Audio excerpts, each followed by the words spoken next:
All right, guys, as we talked about last week, we are taking this show on the road to Clubhouse. My longtime friend and fellow dating and relationship consultant, Cindy Olin, and I are getting together to form a Clubhouse club called Dogs and Cats Living Together, Dating and Relating for men and women who actually like each other. That means she's bringing her audience of high character, really sharp women along to meet you guys there on Clubhouse. It's going to be a co-ed thing. It starts May 10th at 8:30 Eastern, 5:30 p.m. Pacific time. And you can get all the details by going to mountaintoppodcast.com/clubhouse. That's mountaintoppodcast.com/clubhouse. And guys, check it out. You can even get an invite by clicking on a link at mountaintoppodcast.com/clubhouse. You no longer have to get one from someone else anymore. That's all there for you. So we'll see you soon. May 10th it is for the first session ever of Dogs and Cats Living Together on Clubhouse.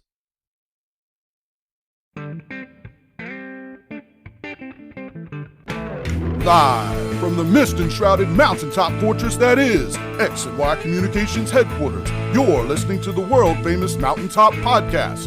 And now, here's your host, Scot McKay.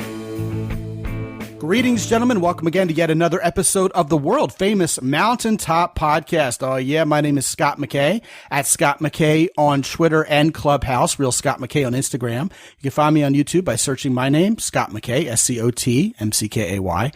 The URL for our website for this very podcast is mountaintoppodcast.com. And I do still invite you guys who aren't yet already members to join us on the thriving Facebook group for men of character called the Mountaintop Summit. With me today is a guest I'm rather excited to have on. Listen up, gentlemen. She's one of the OGs in the coaching world. She's a former president of the International Coaching Federation, which is pretty good stuff there. And she is currently the CEO of an influential coaching company called Covisioning. She's the author of several books over the years, including Coach the Person, Not the Problem, Outsmart Your Brain, which is how to manage your mind when emotions take the wheel, The Discomfort Zone, how leaders turn difficult conversations into breakthroughs, and one with the very auspicious title of Wander Woman, that's wander, like wandering around, which interestingly, when men read it, helps them understand their wives better, according to my new friend and current co-host for today's show, Dr. Marcia Reynolds. Dr. Marcia, welcome. Thank you, Scott. Glad to be here. Well, listen, I am, like I told you at the outset when we were chit-chatting before we hit record on this particular show, I'm a little embarrassed I hadn't met you before because you are very well known in the coaching world. And I stumbled across a Psychology Today article of yours that I thought fantastically portrayed the idea of fake news versus real news and how objectively to tell the difference. And I thought it was so free of bias in the real actual sense, just helping us discern the truth, that I said, man, I got to get a hold of this lady and bring her wisdom to this show. Now, after you and I talked some, we decided on a completely different topic, which is the topic of being assertive. And man, my heart leapt when that topic came up, because after 200 and some odd episodes of this show, we'd never really talked about it effectively. And I just think it's incredibly powerful that a woman such as yourself would come on this show and talk to these guys about assertiveness, which frankly is often seen as a masculine trait, but it's not, is it? It's a human trait, right? The difficulty is human, absolutely. Yes. Yeah, absolutely. Assertiveness, in my mind, is having the courage to stand up for what you believe in when you believe you have a point. Mm-hmm. And no one else is listening and someone else should listen. Like when there's a situation where something bad is about to happen and you're very confident that you have the answer to how not let that bad thing happen. And rather than cringing and saying, well, I don't know, I'm kind of shy, maybe I shouldn't say something, you stand up and say, hey, wait a minute. This is what we should be doing right here. And whether people argue with you or not, you're steadfast in your ability to stand up for that thought or that belief because you know it's frankly what needs to be said, right? Right. In any situation where you feel that there's something that's important, a value, or a change needs to take place. Yeah, and you don't necessarily have to be correct in everybody's estimation. do you? Mm-hmm. I mean, it isn't necessarily about being contentious or starting an argument just because you feel like being contrary, right? This is a completely different matter altogether. I'd love to hear your take on exactly what assertiveness is and what it means. Well, Scott, the interesting thing is, as we talked about, it's often described as something that women don't have. They don't stand up for themselves. But I coach quite a few executives and CEOs, and it's always amazing to me that they can speak their truth when they perceive there's no consequence. But the moment that the conversation might be difficult, it's like, oh, I don't really want to do it, and I'm going to affect people in a negative way. It's like they're scared. And I do coaching demonstrations all over the world and teach leaders how to coach. And whenever I ask for a demonstration, ask for a volunteer, it's always a leader who says, I have a difficult conversation to have, and I'm afraid they're going to be emotional. I'm afraid of what's going to happen. And so I've been avoiding it. And the thing is that we live by stories. Every day we wake up and we have a morning story. We have stories about and how we make decisions and what we do, and we don't think about it. So they have a story going on in their head that it's going to be bad. And frankly, most of the time it's not.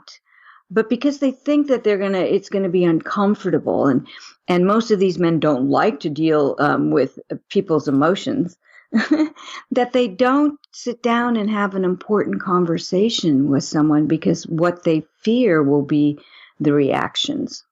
Isn't that an interesting point you just made on several meta levels, by the way? First off, let's talk about people in general before we talk about men in particular, because I think both of those conversations are valid here.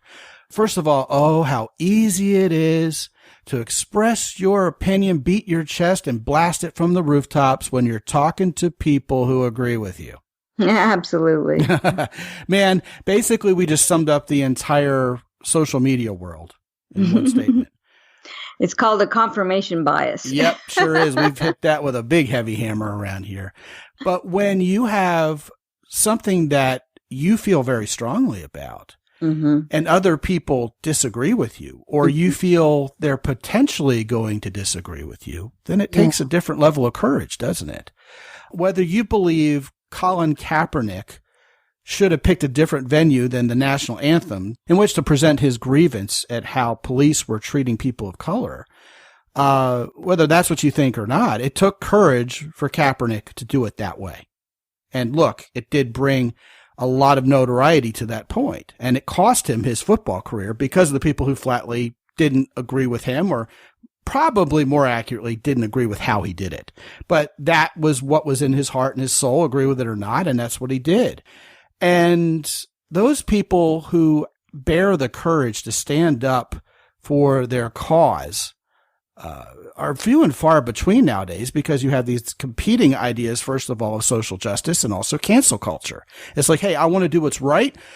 I want to make the world a better place, but I also would like to keep my career. Thank you very much. So people are walking on eggshells even as they're trying to be assertive, especially as they have more notoriety publicly. They're public figures. Now, as far as men in particular, I have so many guys who come to me, Dr. Marcia. Maybe you're familiar with this, or maybe it's something that, being a woman, you haven't heard much about. I don't know. I'll let you tell me. But I suspect it's the former. Guys will come to me and go, well, I have this issue with my wife, and I really need to bring it up. And they'll say, well, what should I do? What should I say? And I'll say to them, well, she's your wife. What would you like to say to her? What is it that you want to bring up? And they'll say to me, with visible fear and trembling sometimes, I could never talk to her about that. I could never say that. And I'm like, well, what's going on there? Well, I mean, she'll lose her temper and she'll yell at me. She may get up and leave and ask for a divorce. And men fear an emotional reaction from women so much that they don't lead. They're not assertive. They sacrifice their personal power at the altar. And what that ends up doing is it makes the woman in their life really respect them even less. And most of the time, like you said, Dr. Marcia, it wasn't even founded. She would go, oh, well, all right, maybe I'm going to be a little upset about that, a little ruffled by it. But, after I calm down a little bit, we'll talk about it. Or maybe she might not get all that upset about it at all, right? Mm-hmm. Well, Scott, first I want to say you're talking about two different things, and I think this is really important to discern this. All right. When we have strong values that we're ready to lose our career and our life for, it's almost easier to stand up and do that than it is to have that difficult conversation with your wife. Or as I was saying, my clients, I had a senior VP who had to fire someone on his leadership team, and he kept putting it off, because he was afraid of the emotional reaction, and he was afraid he was going to ruin his life, a guy who had years of experience and would go on and get a job somewhere. But it was more about, I'm afraid I'll look like a bad guy, and I won't be able to handle the emotions in this conversation than anything else. So I think what you're talking about are two different things. And so it's true. And in men and women both, I don't know how to deal with emotional reactions. So I'm going to think the worst is going to happen. I have a story about that she's going to get up and walk away, and it's going to be horrible, and I'm going to look like a fool. And we fear rejection. And so it's those fears that keep us from saying, I have something that, has been bothering me, and I'd really like to work it out with you. What do you think? And find that there's an opening. If this is somebody who's close to you, that they want to work it out, that they would have more of a reaction of you knowing you've got something on your mind and you're not sharing it, than if you sit down and even if you stumble and it's awkward, but you put out like, wow, this happened and it made me feel this way.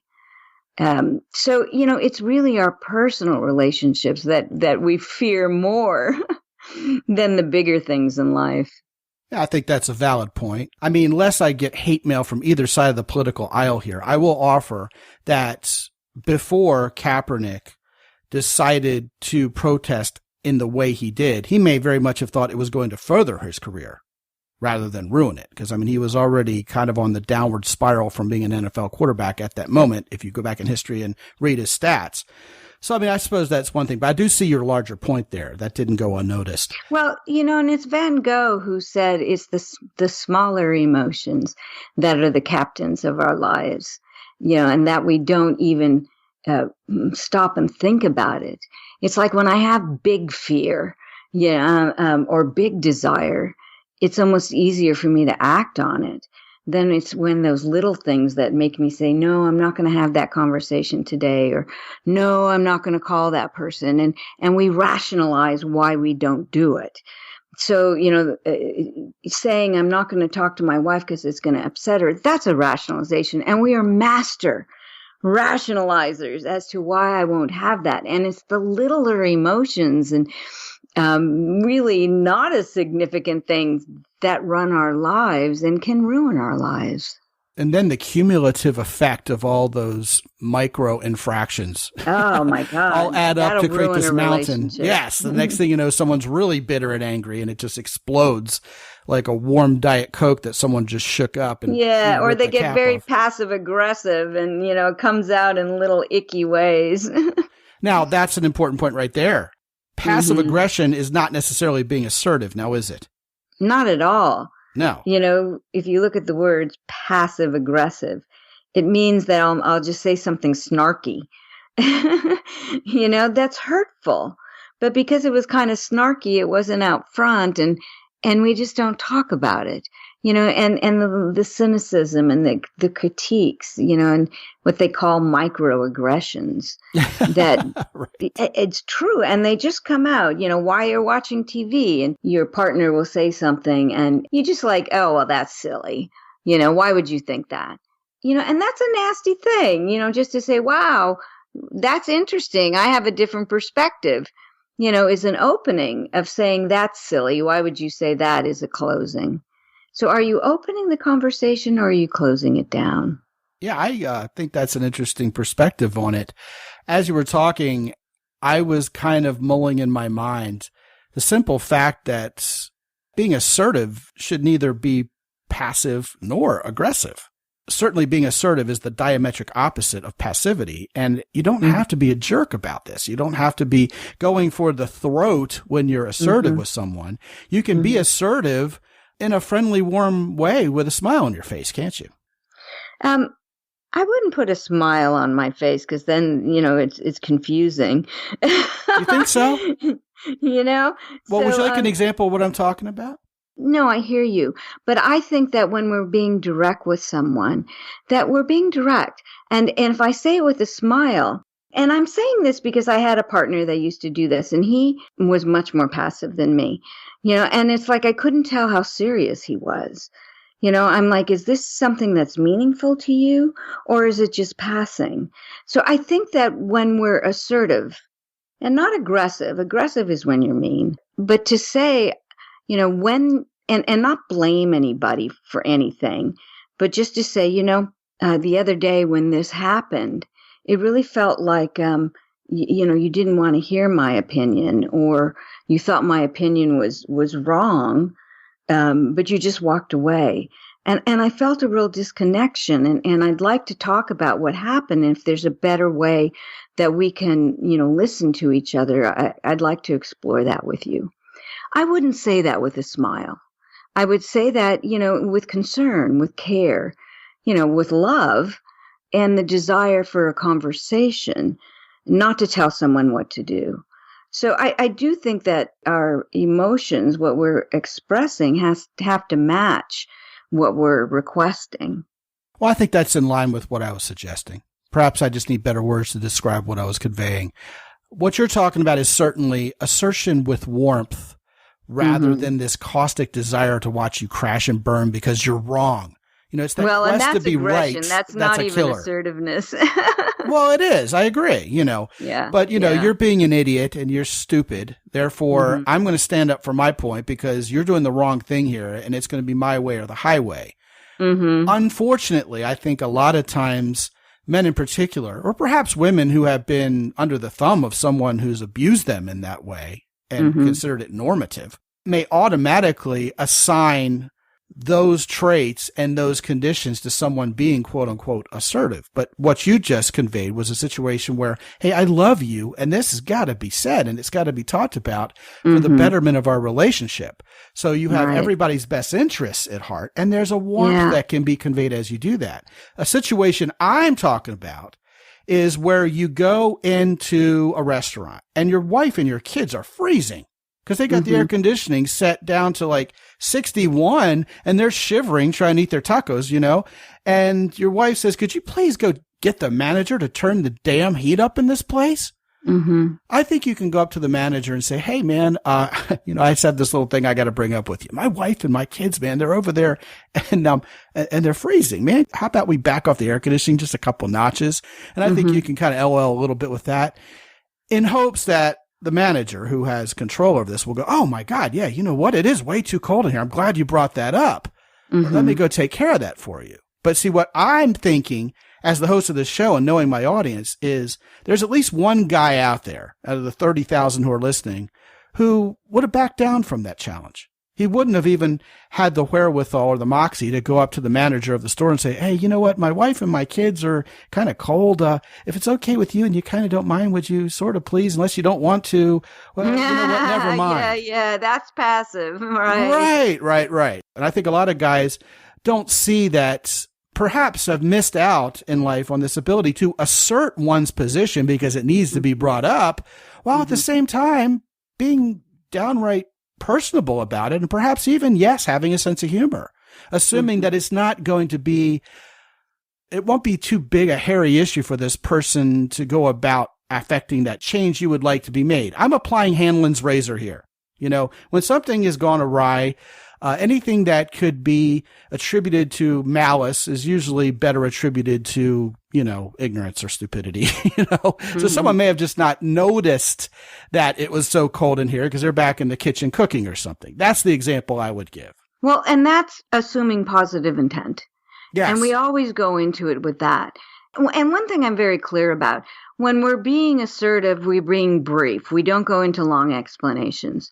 So saying, hey, I bet you didn't realize that the temperature was way down and it's freezing in here. So would you mind turning it up? You make your request. Very well said. Yes. Yeah. Man, we were on a flight, Trans-Pacific. Oh, they get so cold. Oh my God, it was freezing in there. I mean, my wife said to me, I thought we were going to fly over the Arctic, not through it. That's hilarious. Yeah. You know, I was expecting a polar bear to serve us drinks, right? It was cold, and we talked to the first flight attendant, and we were flat out rebuffed. Like, no, you know what? Deal with it. I'm like, nah. Did they at least give you some blankets? Yeah, well, I actually went and asked for the crew chief, and I said, hey, you know, my wife happened to be pregnant at the time, which, of course, is a wonderful silver bullet for anything you want in life. So that made it happen. But, yeah, I was a little bit more direct, as you would describe it, the second time around. You know, the first line of defense was being warm and having a sense of humor about it. But when that didn't happen, it was like, okay, look, here's the deal. You know, yeah, it's a fascinating angle of psychology, isn't it? This whole idea of being assertive. It's almost like your social skills have to be kind of fine tuned so that you can read the room a little bit before you know how to be assertive in the best way possible, right? Well, and I think, you know, remembering too that it's not just assume good intent up front, but remembering that you're dealing with humans as well. In my experience, it's not so much, you know, that they're passive, and I'm not going to ask for that, but they're passive until they're not, and then they get angry. It's like, hey, you know, it's really cold in here. It's like, you know, you're freezing us out. You need to change this. And you start demanding, and you're not recognizing the human in front of you, you know? And so then you get into a little battle of right and wrong. And yeah, I'll show you. And you don't want to create that energy either. You know, so I was at the airport at Kennedy once, and they canceled the flight. And it was the last one out on a Friday night. And everybody, of course, launched to the desk and started screaming at the gate agent. And, you know, how can you do this? And we need to get home and blah, blah, blah. And I'm thinking, well, the flight's canceled. There's nothing he can do, you know. And they're just screaming at him. And, you know, I got up and I walked over and just by his side said, you know, you're handling this crowd so well. And then I went and sat down. And as the crowd dispersed, he came over to me and he handed me a first-class ticket for the first flight out the next morning. Just because I acknowledged him, you know, knowing that he was in a difficult situation. So we also have to remember that the flight attendant, you know, may not be able to manage how cold it is, that somebody else said it or it's said automatically. That, you know, approach them as a human. It's like, you know, it's so cold in here. We can't sleep. We can't do anything. Is there any way that you can change that? You know, and instead of creating a battle or, again, being very direct, but very human. Man, your tale about the gate agent at Kennedy Airport is such a life lesson. Oh, in a world where everybody's getting all snippy and angry, if you're the one person who remembers that the people you're working with are humans, and they may not be able to control whether there's another airplane coming to pick you up and take you home tonight or not, but they may be willing to control other things that could work out well for you. Yeah. Wow, is that ever a huge life lesson in the art of persuasion and definitely sales and just relating to people. I think that's amazing. It's a terrific takeaway. And you also stole a whole lot of my thunder from my female persuasion program, by the way. Well, you know, and I had no idea that he'd give me the ticket. I just looked at him and knew he needed to hear that. But it was predictable because you gave him something very valuable. Yeah, that's and nice. The law of reciprocation says, in his mind, what can I give this really great lady something that's just as valuable? And really, frankly, it's no skin off his nose to do that for you. That's the thing. As long as he's got allocation, he can do it. Yeah, amazing. That's amazing, amazing story. And, it brought to mind several things. The first is nowadays, especially during COVID and people being locked down, everybody's snippier, everybody's crankier. We've talked about that on this show. And also people tend to leverage the anonymity of the internet just to be really hateful to each other. Oh my God. Awful. The comments I get on those Psychology Today posts, they quit. Just change the policy that they're not going to take comments anymore because of all the spam and all the nastiness that's out there. Yeah, you definitely catch more flies with honey, even when you need to be a man in particular who shows strength or shows moxie and courage. And there's a lot of talk about how to be more of a man and to reclaim our manliness. And certainly being assertive is part of that. And I think for every guy who's listening, it may be all about having to be assertive in a different way with your fellow men when they represent a real actual threat to you, as opposed to being assertive with your wife or when parenting or with your best friends. I mean, I've heard all the horror stories, as I'm sure you have, about guys who are military officers or, some position of authority, and they come back and they kind of bring their work home with them to their wife and their 5-year-old kid. And that's a no-no, right? Yeah, right. You got to know where you're at and what hat you're wearing. I'd love to give these guys some practical ways they can start being more assertive. And I'll kick it off for you because I know this is going to really make this conversation a lot easier, because the example I'm about to give is so classic, especially for these guys. Gentlemen, so many of us go out with women and we don't necessarily want a second date, or we weren't so impressed. So what do we do when she says, "Oh, I'll see you again"? You'll go, "Oh, sure. Yeah. I'll call you." Right? And we have no intention of calling her. And I ask guys sometimes, what do you think it is that goes through your mind when you'll openly tell a little white fib to a woman when you really don't have any intention of calling her? And almost 100% of the time, Marcia, I'll hear, "Well, I didn't want to hurt her feelings," or "I didn't want her to get mad at me," or "I didn't want her to go off and get really upset." And that harks all the way back to the first point you made at the beginning of this show, didn't you? About how people fear this really extreme response from people when they're assertive. And, I'll give another example while I'm at it. A lot of guys don't know how to be assertive with fellow men because they think it's probably going to lead to a physical altercation. Like, I don't want to disagree with this guy who's 5 inches taller than I am, or bigger or uglier or nastier than I am, because he's going to beat the crap out of me. Or I'm not going to say to my boss, "I've been working here for 10 years. I'm still making the same pay I was when I was doing half the work," because you're afraid he's going to fire you. And anybody who's ever been a hiring manager before knows it's so hard to find people who are willing to do twice the work competently at any price that, they're not about to fire you. It's really an unfounded fear in most situations. What are some other examples you can give, and how would you coach guys through, having a change of heart and a change of mindset on this stuff? Well, you've just given me 3 different scenarios with 3 different answers. It does always boil down to what's the real risk? What's the real consequence? Sometimes there is. I would be very cautious if I felt that somebody was going to physically react to me. Okay, so there is a difference. So is there truth to that or not? Or am I just making that up? Is it the worst case scenario? But in each situation, what you're looking at is, what is the possible outcome here? What is my intention? So let's just take the first one on the dating situation. So by not being honest, it's like, well, my intention is I don't want to hurt her feelings. Well, when you don't call and she's expecting you to call, are you not hurting her feelings? Aren't you not getting the same result? And so if you look at your options, if I were to say, well, you know what, we have just a huge conflict of values. Our value systems seem to be so different, and that I can see that this isn't going to work in the long term. So if you have a reason and you want to share that, well, it may be hurtful, but it's going to be far less hurtful than if you just ghost. And then I'm thinking, I'm awful.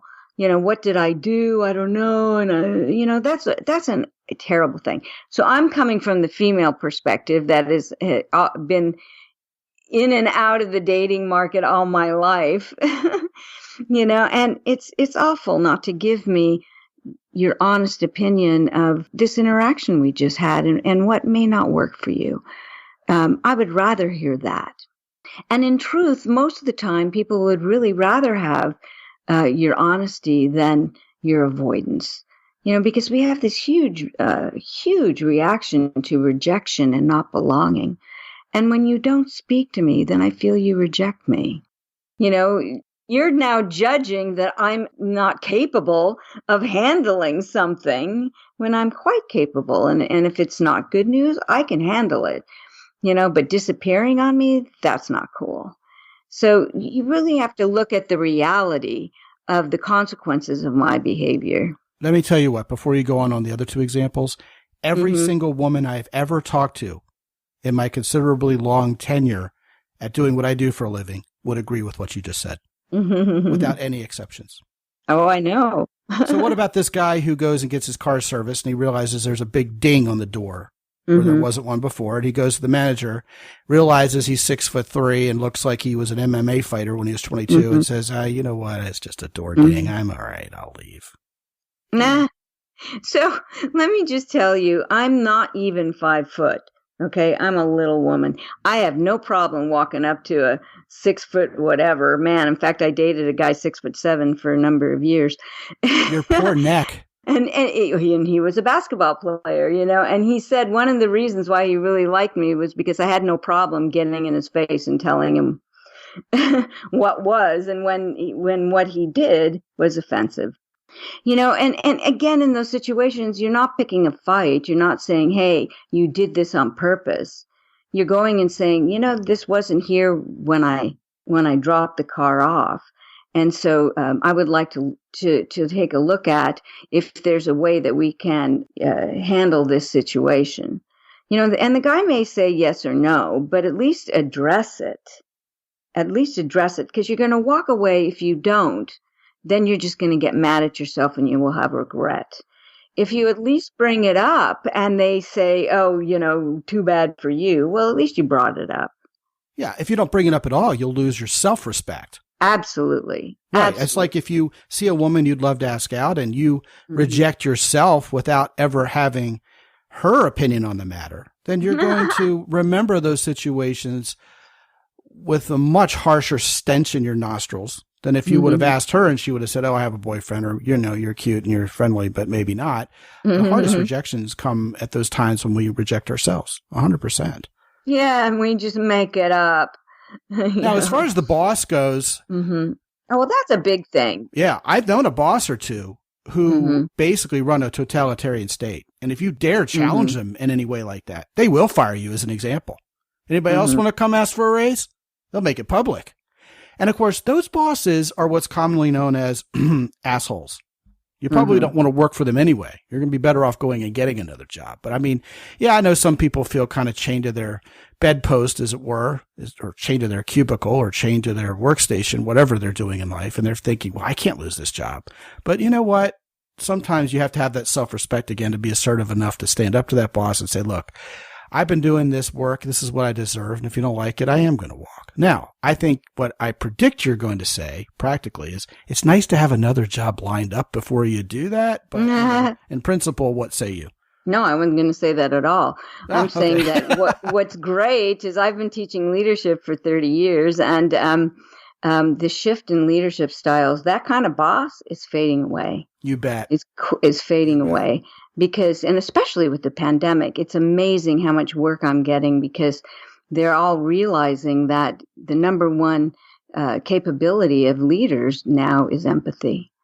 That, especially with these remote conversations and people being disconnected, that psychological safety, empathy, understanding, that these things are coming forward, and companies are asking me to create coaching cultures where they're honoring this and being very, making it a part of their KPIs, their goals, that you show this kind of leadership. Otherwise, you're not going to get a raise.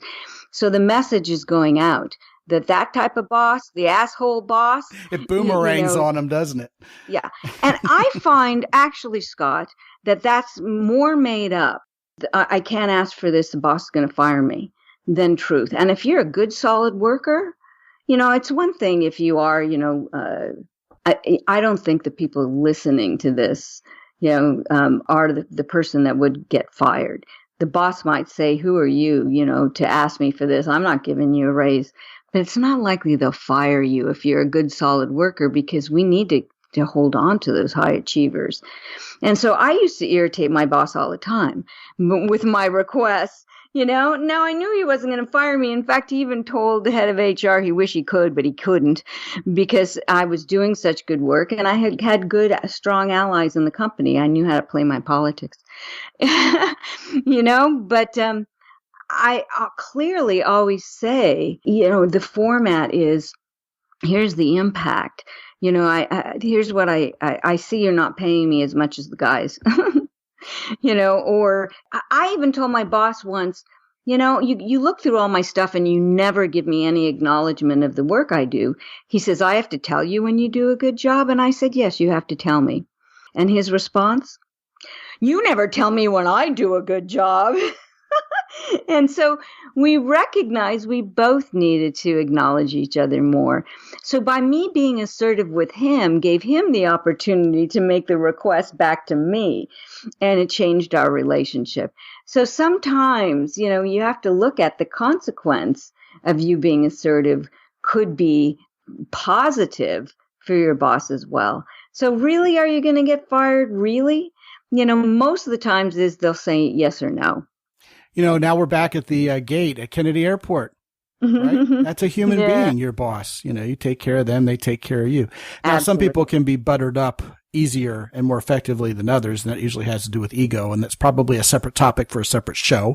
But as you were talking, I had to kind of chuckle to myself, because one time at a job where I was particularly crushing it in the internet networking sales world, I was very brave and assertive about telling my bosses what needed to change around here so I could make them even more money. And I had one of my bosses just shake. It was a lady. She shook her head at me and she goes, you are simultaneously the most incorrigible and critically important person in this entire office. Yeah, see? And it was Make something, yourself indispensable, then you yes. can be assertive. And it was that wonderful moment of levity, that comic relief, if you will, that made a young buck like me sort of, back off a little bit. I turned down the energy level a little and realized, hey, I think this is all going to be all right.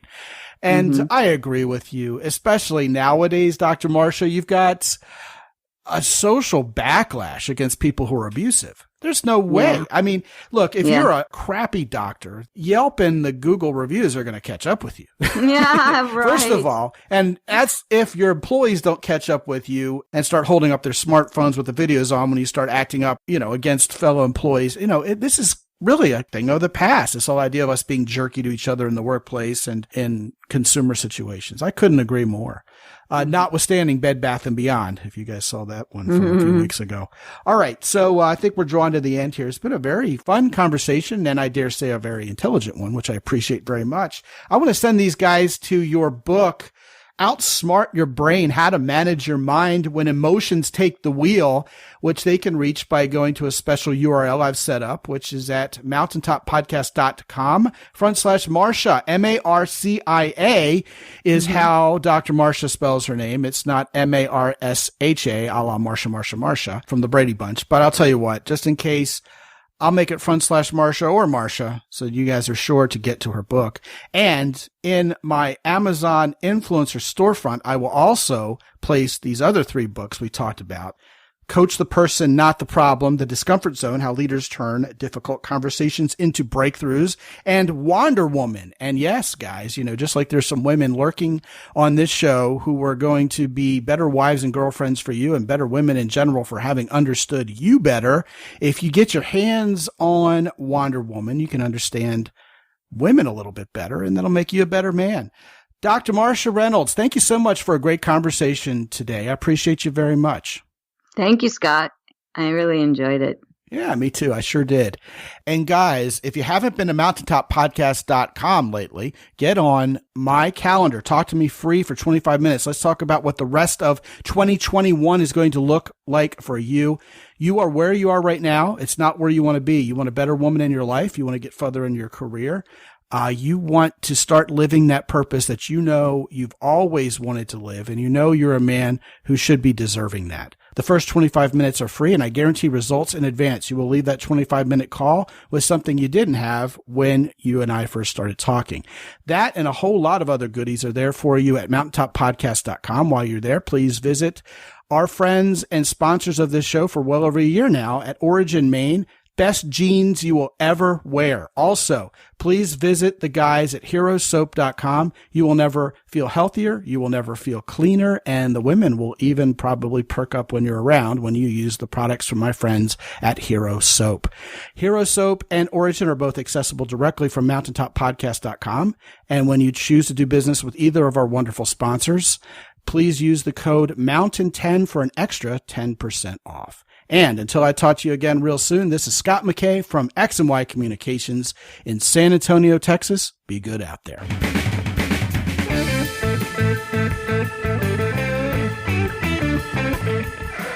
The Mountaintop Podcast is produced by X&Y Communications. All rights reserved worldwide. Be sure to visit www.mountaintoppodcast.com for show notes. And while you're there, sign up for the free X&Y Communications newsletter for men. This is Ed Roy Odom speaking for the Mountaintop Podcast.